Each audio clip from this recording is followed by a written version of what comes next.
Hey, sorry about that. Welcome to the Voice of San Diego Live, April 13th edition. It is Monday. Monday is today's date. We have a lot to go over today. First off, let's talk about this thing. So, two things were going on with Voice of San Diego Live. I called it This Is Fine for a while. I'm trying to figure this out. I wanted to talk to people. I'm a guy who talks to a lot of people all the time, and so the social isolation was a bit rough at first. And so we started doing this, but we also wanted to test our capability to broadcast on multiple streams, including YouTube, Facebook, all of these different places. Instagram we've tried out. So we wanted to learn on our own about how that would work. We've decided today to formalize it into a system, make it a little bit more of a product, announce it, be a little bit more reliable, and so you could set your watches and calendars around making sure you don't miss this Voice of San Diego Live. So here's how this is going to work. Voice of San Diego Live is going to broadcast every Monday, Wednesday, and Friday. Mondays and Wednesdays are with me here on YouTube, Facebook, Periscope on Twitter, and on Fridays, the team's going to put something on Instagram Live where we also talk to some of our other reporters and such. So that's how we're going to do it at first. We'll do more as people like it. I appreciate those of you who have commented and who do like it. We are doing our best to get better at it and learn how to do everything. But here is the thing you may need to know for today. Some of you, you're just trying to keep track. There it is. There it is. April 13th is today. Today is April 13th. Let's get into the news. All right. First off, this month, you might have noticed it rained. San Diego is already experiencing one of its wettest Aprils ever, at least in recorded modern era from 1850. This year, we just before today's rain had, according to UT, 3.6 inches. That's a lot, the third most so far, but that was only a little bit trailing 1988, and today's may have put that over. So water did fall from the sky. You were not crazy, and it continues to fall. Did anyone catch this story from Trestles? You know, Trestles is the place, famous surf spot just south of Orange County. Trestles, right there near San Onofre. There were a couple of surfers who've been dying to surf. There was obviously a great swell this weekend. A couple of them were out. There was some peelers, as they're called. It was just hard to imagine that anybody would not be surfing. Nobody would be surfing on these incredible waves in this probably most famous surf spot in the country, if not in most of the world, Trestles, and it was empty. And then these two guys showed up on a boat, and they answered the question a lot of people were asking was, can you surf by boat? The answer is no. So not only did they get their boat out, they took a wave or two. They couldn't get their second wave. Lifeguards were all over them, yelling, and lifeguards were all over them. Sorry, that's the perils of broadcasting at home. And they told them to get back in. So these guys start paddling back out to their boats. This is on surfing.com. And they go back to their boats, and they head back to the boat. But then a wave knocks their boat down. Their anchor comes up. The boat gets pulled into the shore, and the guys get citation. They have to take they have to get the boat towed in. Guy loses his iPad and his phone. He says he was quoted by the magazine. He said, "I didn't want to be a jerk. I want to be respectful. That's the thing. Before the boat broke free, I saw the lifeguards were yelling at us to leave. And so that's what we were planning to do. But the park rangers and lifeguards, they were super cool. They just gave me a citation for basically being a dumbass. I did ruin my phone. Things could have been worse. Now, we apologize and obviously never meant for it to turn out like that. We were just hoping to catch a couple of waves at empty lowers and then get out of there. But obviously, that didn't happen. Obviously not. Again, you can find that story at, it was Surfer. Yeah, that's right. Surfer.com. Great piece. Read to the end on that one. All right, let's show something we've been showing for a while here. This is a really important thing, and I'm been very impressed with the county's ability to do it. Um, this is the County of San Diego Coronavirus 2019 Dashboard. Really a interesting moment for our curve, as it's called. So check this out. This is all the cases dating back to, I think it was March 8th. And look at that. We're starting to flatten out.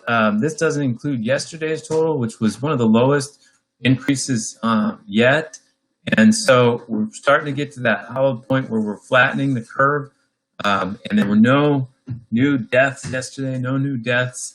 So I think this is the week where I finally I'm feeling a little bit better than I was before. And so I think you all, I don't know that we're like coming out of it or on the other side of it, but I think that we are starting to see some real breaks in the clouds of this crisis, and if not the rain, at least some clouds breaking in this crisis. The governor, I don't know if you saw, announced today that he had worked with all of these governors from Oregon and from Washington to come up with a shared plan, a platform for how they would let people out of this quarantine, out of this stay-at-home order. Remember, we're in a stay-at-home order, not a shelter-in-place order. Stay-at-home meaning like, hey, you should stay at home. Shelter-in-place would be like, no, you can't leave your house at all. There's a hurricane coming or whatever. You've got to stay in. That is not what we're in right now, but it sounds like those governors are going to have an announcement either tomorrow or later that explains what they're going to do and how they're going to make their decision to reopen the economy. I used to make the point like, hey, we're going to, one day be able to all go back to the gym and we're all going to go back to these different places. And it's going to be like, uproarious cheers as we're all excited to get back to whatever we're excited to get back to. And, maybe it's not going to be that clean, though. Maybe it's going to be a more, gradual, slow reintegration of our lifestyles. But we'll take it. So I think a lot of people are anxious to get things improved. And so great to see the curve start to level. I did want to mention another bit that was pretty funny. This was from I don't know if you've heard about Peter Navarro. Peter Navarro, former candidate for mayor of San Diego, county supervisor, one of those guys that ran for everything in San Diego. He built up a lot of rivalries. He was a Democrat. That's him right here. Peter Navarro. He was a Democrat, an academic. He had this big platform called Prevent Los Angelesization Now. The idea being like very anti-growth. He did not want things to get built anymore. The stuff basically stopped building. He was, again, a Democrat. He ended up in Irvine and wrote a bunch of books about how China was terrible and how we needed to confront China. Death by China was one of his books, and that was one of the books that Jared Kushner, the son-in-law of President Trump, found Peter Navarro and said, like, hey, you should come be in charge of our country, or at least part of it. And he got a lot of attention. I don't know if you saw 60 Minutes, fascinating appearance there, very combative appearance there. There was a Guardian profile of Navarro. He's getting so much attention. He's in charge of the effort now to get masks and to get the American companies to build some of the protective equipment our doctors need right now. His whole answer to why we don't have enough right now was because of China and because we've been shopping out a bunch of jobs to all these other places and manufacturing to other places, and that means we're not prepared for this moment.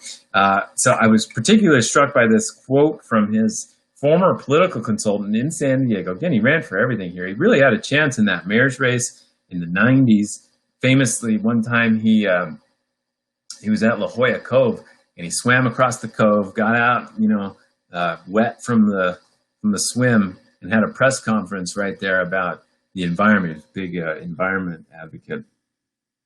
His former campaign advisor, the Democrat Larry Remer. Larry Remer is also the father of Terrell Lawson Remer, who's running for county supervisor.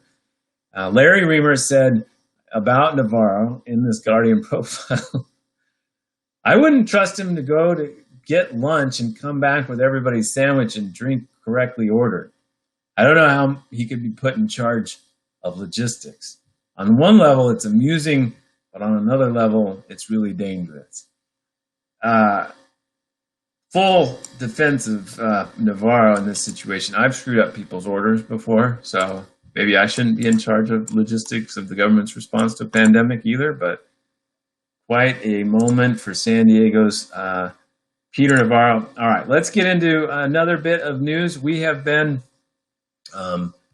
following how the economy has been affected by this entire situation, and in particular, one of the things I've been most interested in is the airport.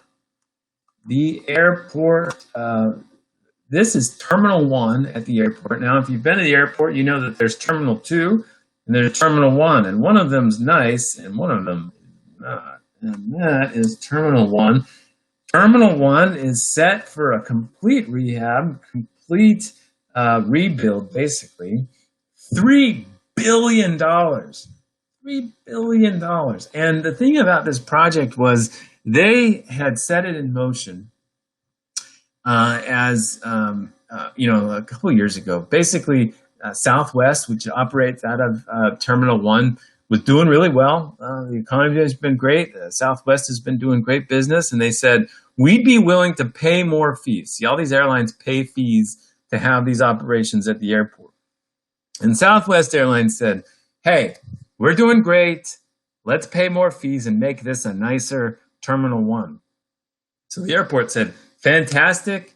We are on it. We'll do that. We will work with you and figure that out. They come out with a plan and they got trashed. Every other agency in the county, every other one, the county of San Diego, the port of San Diego, the city of San Diego, all of these different places came out against the airport's plan for Terminal 1. Why? Well, mostly because of Harbor Drive and because of transit access to the airport. They said it's not good enough, and you're not putting out enough money to make this work. And so the airport was like really shocked by this response. And so they worked methodically for a year and a half to get everybody on board, to put out more money to help people get to the airport with transit, to put out more money to help Harbor Drive be a better, less congested thing. They did a lot to make sure that this Terminal 1 project could get through. Then they made a deal with labor. Labor was kind of itching for what's called a project labor agreement. Project labor agreement is the deal where labor agrees to never go on strike, to not stop work, and to make sure there's enough labor for the project. And in exchange, every worker who works on the project goes through a union hall and gets associated benefits or fees. Doesn't mean they have to be union members necessarily, but they have to go through that system.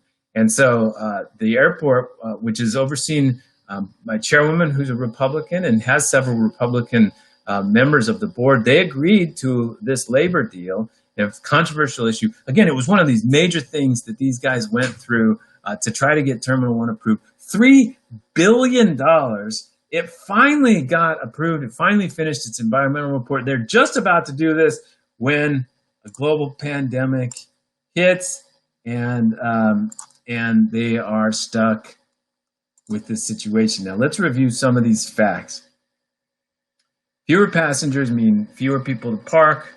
Okay, so the airlines are already paying these fees. The airport said 90 days you don't have to pay those fees.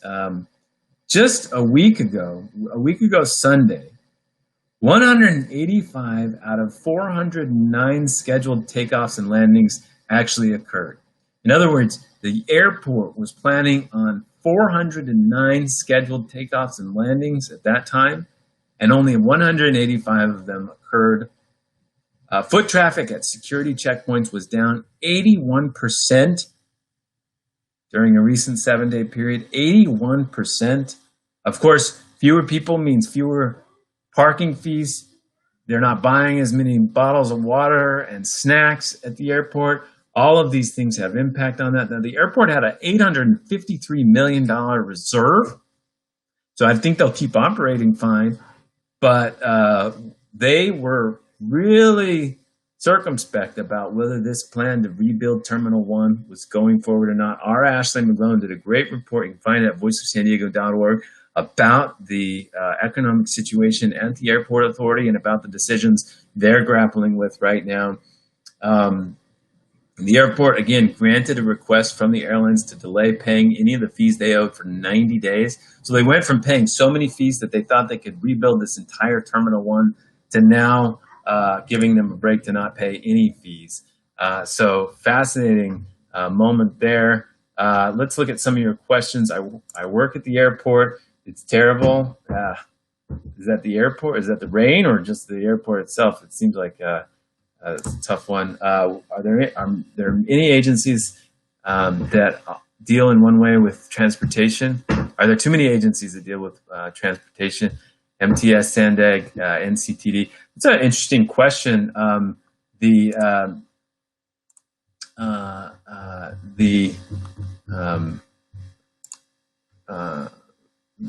head of Sandag, that's Hassan Akrata, recently said that he thinks NCTD, that's the North County Transit District, and MTS should be merged. North County Transit District runs the coaster train along the coast and the Sprinter train and then the North County bus service. MTS serves everything else south of that. So the city, Chula Vista, South Bay, all those places. And Hassan Akrata, the head of Sandag, said those two should be merged. So I think you're onto something, Bill, with the idea being that maybe we should do something a little bit different. Hey guys, we're on TV. It's cool. I'm sorry, we gotta get into Yeah. We're all working from home now. All right, this one, STUT brought up the idea of making some pathways one way and reopening them to pedestrians in Balboa Park, stuff like that. Okay, I have been all over this idea of we need to rethink this open space thing. We have got to figure out how to allow people to be outside better, because there is a lot of consternation building about access to parks and to beaches. We talked about the surfers who got caught in the swell and their boat got washed ashore in trestles, but the angst is only building and it's going to get worse. So I agree with you that we need to figure out a different way of doing it. My understanding is that there's a couple things going on. One is the city is holding that it can't do anything but keep the parks either completely open or completely closed. That said, I think there's a lot of push on them to somehow enforce something different. It says you can go to the park, maybe you can let people walk through the park, stay at the beach, but not have volleyball games, not congregate. And then their answer to that is, well, that first weekend we did it, there was tons of parties and everybody was crowding the boardwalks and they couldn't stay apart. And it's like, well, that first weekend, nobody knew what was going on. Everybody was completely befuddled by how our lives had changed and how everything had changed. And it was just an extraordinary experience for everybody.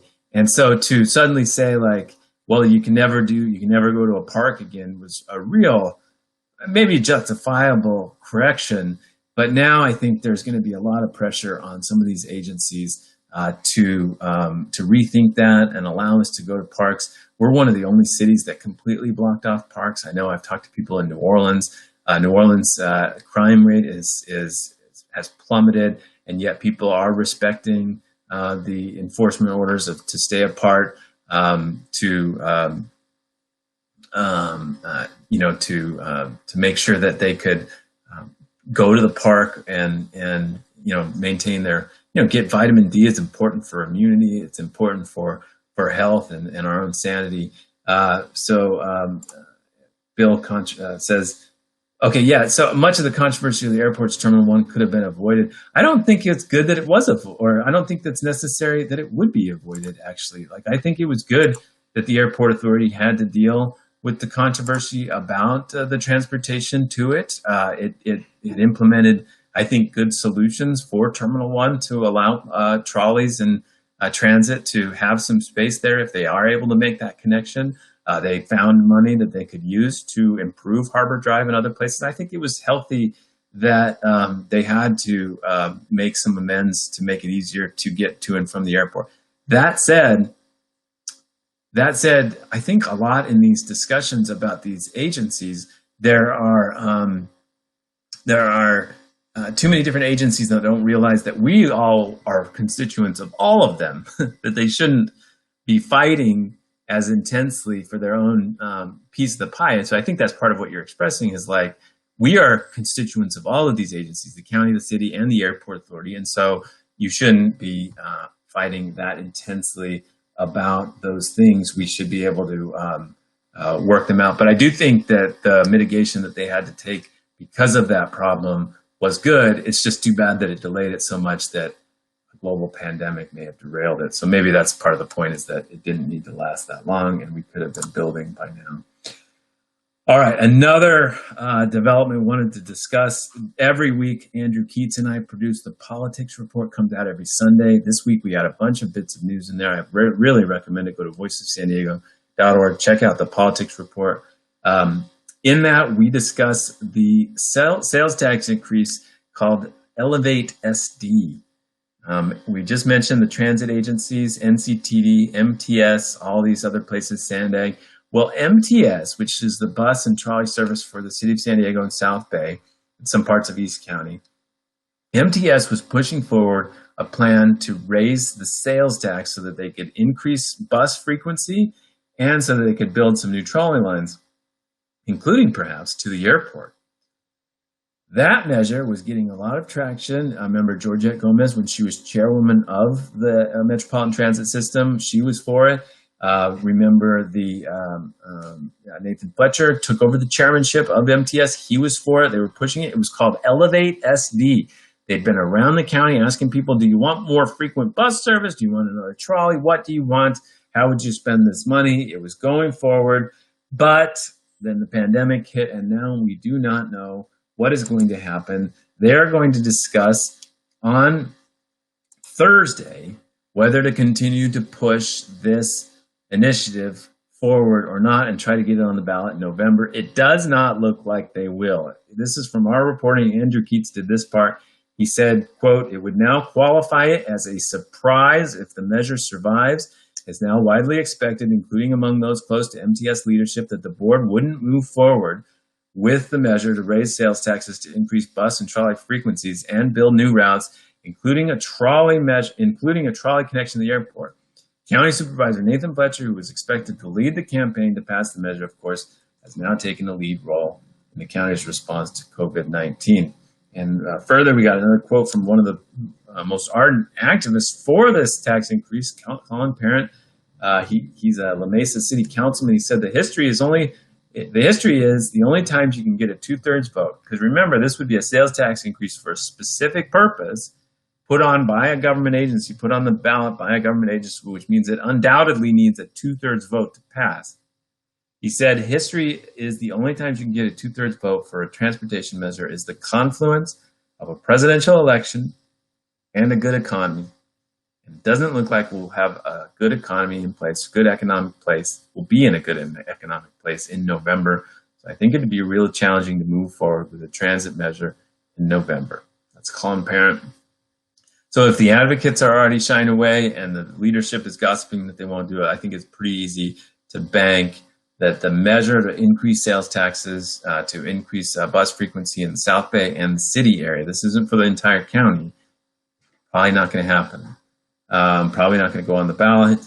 MTS's services have been cut about, ridership's gone down about 70%. They've been cutting back services with the pandemic. Obviously, everything's changing. Thing to watch, though, for the November ballot, there was going to be a property tax increase proposal on the ballot for the city of San Diego to fund housing, affordable housing projects. We are still waiting to see whether they'll go forward with that or not. Same, issues are there. It needs 2/3 of the vote. It would be a significant tax increase on property, while everything is kind of up in the air and the economics of the region are not good. And so I think that's another thing to watch. And finally, one other bit of news I wanted to discuss is this issue about the city of San Diego's budget. Okay, the city of San Diego is managed by the mayor and the 9 city council members, right? The mayor is in charge of all city employees. I know I keep touching my face. I can't stop. The mayor is the manager of almost all city employees, and the city council decides the budget, but he has enormous power to veto or change that budget. And so he has to do 2 things. The mayor has to do 2 things in the coming week. One, he has to present a May revise, is what it's called. This is a revise of the budget before from the previous year. So remember, a budget is a plan of how you'll spend money. Voice San Diego has a budget that the board approves and says, like, you can have this much money for your staff, and this much money for your rent, this much money for all these different things. And if you want to do more, you have to get special permission. If you want to do less, whatever.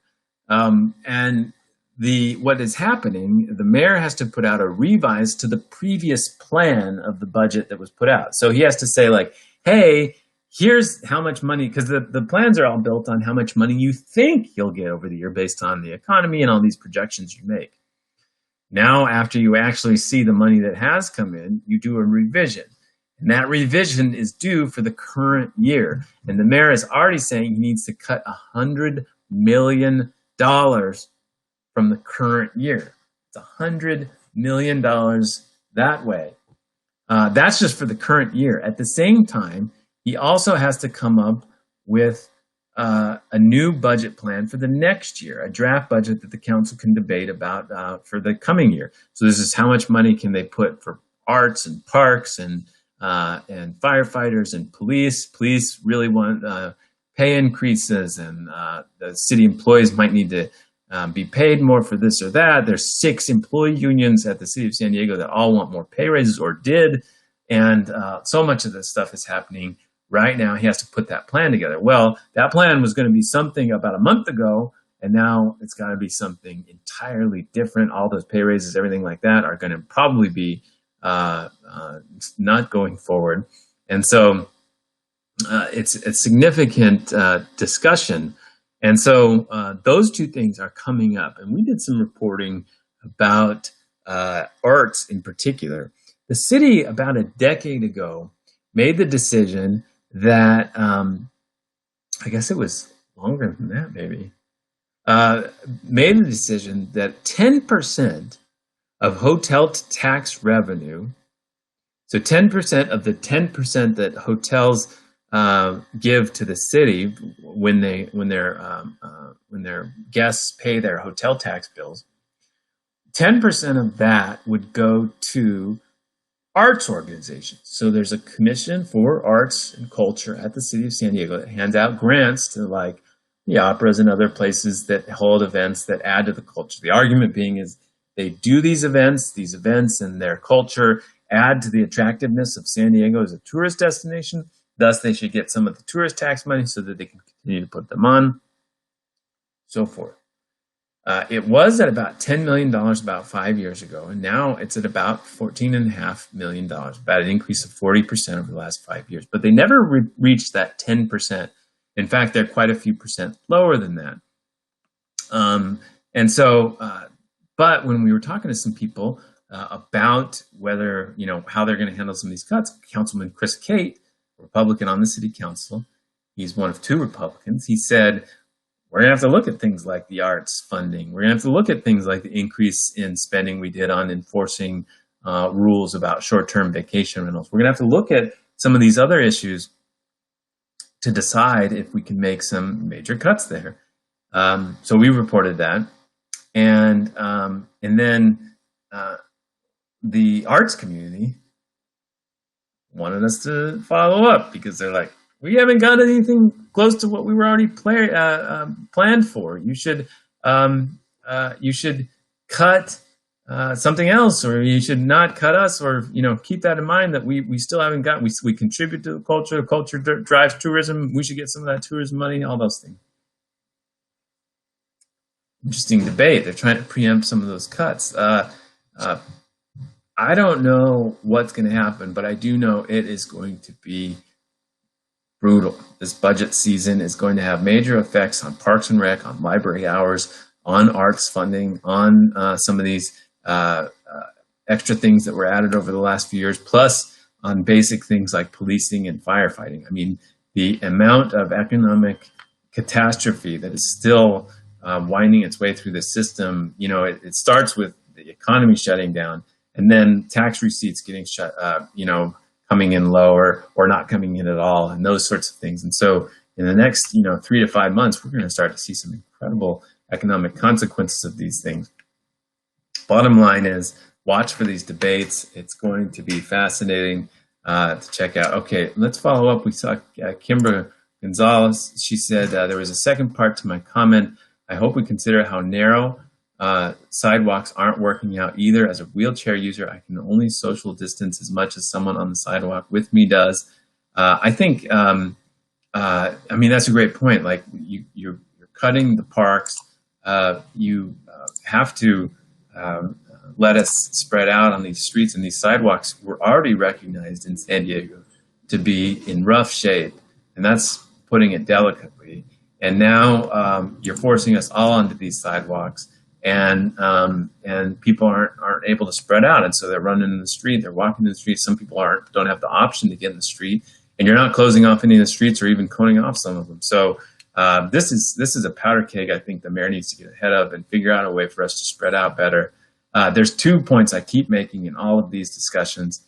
I don't want to pledge. I don't want to hang a sign up saying I'm staying inside for this or that. I want you to make the case constantly about why we're doing this, why we should keep doing this, and how we're going to get past this. And then I want you to be making the case about why, and then I want you to be helping it be easier to do. I want you to make it easier for us to live in this situation. I want you to help us spread out. If you have a reason for cutting off the beaches, help us figure out if we can walk through them, if we can take our surfboards through them and get into the water. Is there other ways that we can figure out how to do this? Other cities, we're the only coastal city with a complete ban on all open space. I think that part of the reason for this is because we are so open space dependent and so open space enthused in San Diego that everyone wants to crowd these places because that's how we live. Our houses are designed not to be in.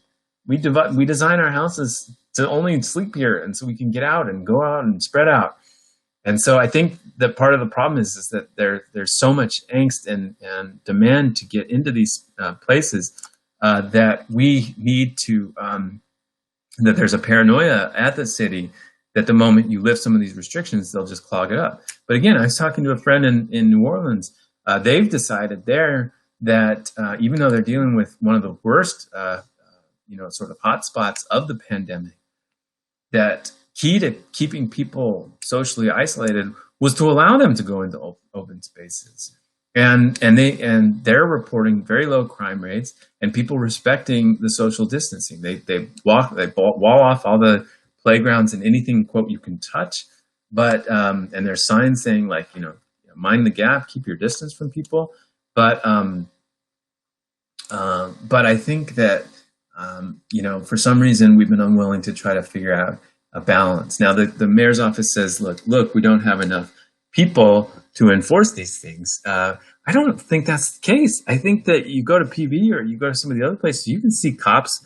You try to get a surfboard in the water, you're going to get howled at. And so the idea that we couldn't, use or redirect them to say like, hey, you can be out here, but you have to be in your family unit. We also already enforced the alcohol ban on the beaches.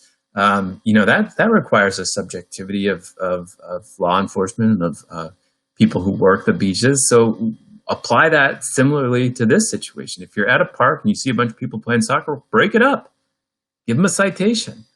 But the idea that we can't be at the park or we can't get through them or even walk through them, I think is going to cause more backlash than it needs to. And I don't want the city to be caught off guard. I hope they rethink that. All right, let's spend a little bit more time. My favorite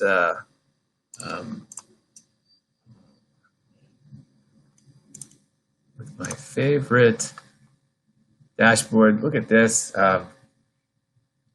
It's just an incredible resource to track this whole thing with. This was as of the day before yesterday, so they haven't updated yesterday yet. This one thing I want to talk about is this. A lot of people say, like, well, the death rate is X. This is the deaths down here.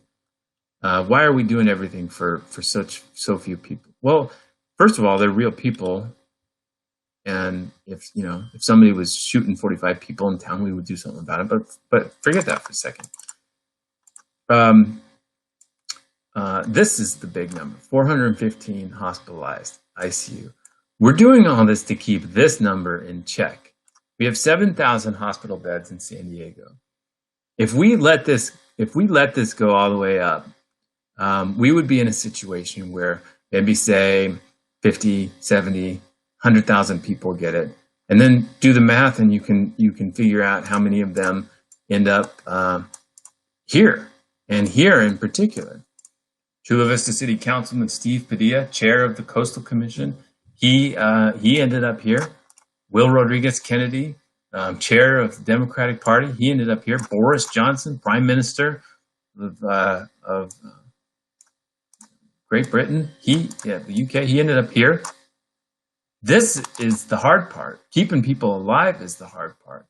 And we're doing all of this to make sure that we can do that we can keep people alive. We're not doing all of this to necessarily avoid the death. It'd be one thing if there was death and then everybody else was okay, but that's not the case. Keeping people alive is an extremely difficult burden on the healthcare system, and we don't have the resources to keep, let's say, 100,000 people get it, 20,000 people need hospital beds.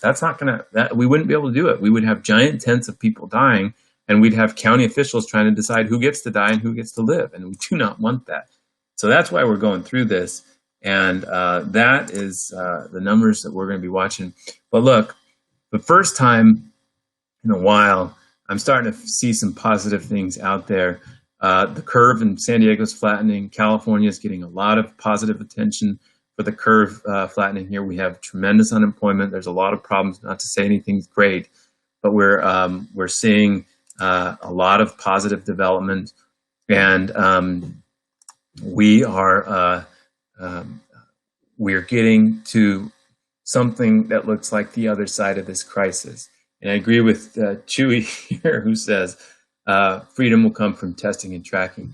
I do think that we will get to a point where we have to understand who has it, who has had it, and what they need to do to isolate themselves and protect the rest of us so that we can go about our lives with more security. We're going to have to live with this in a way we have to be comfortable with. And I think through testing and following and inspecting, investigating the cases and trying to isolate some of the folks who have got it. Now, there's some privacy concerns we have to balance, and we're watching out for those too.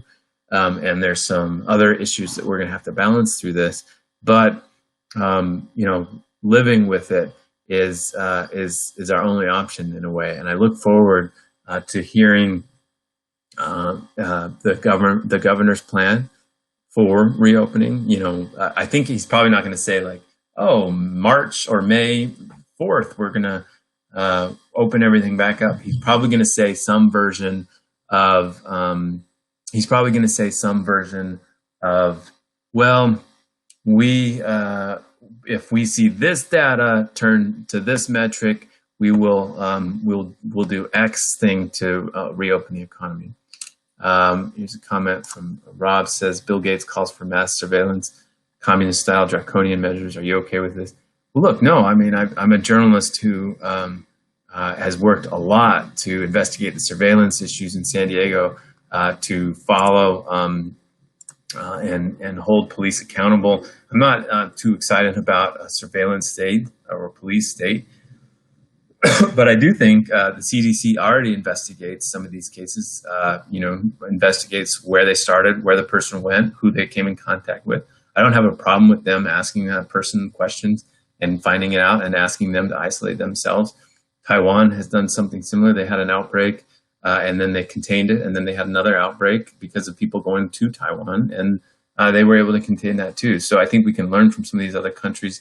It's not necessarily a police state to provide that balance. We have to figure out the right balance. That's the whole point. We have to figure out what is going to be the right balance between investigating and testing and getting there.